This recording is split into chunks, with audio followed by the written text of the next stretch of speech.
Әріптің бәрін танып ал, сөйлетсең сөздің жаны бар.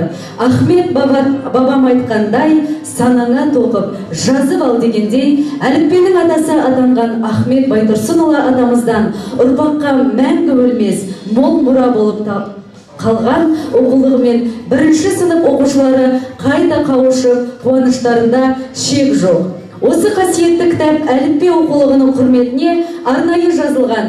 Керемет менің әліппем әні сөзін жазған Гүлайым Жотаева, сахна төрінде Нүсіпжан Айсұлу, Біржан Ерке, Бағдатова Алияна. Қарсы алыңыздар.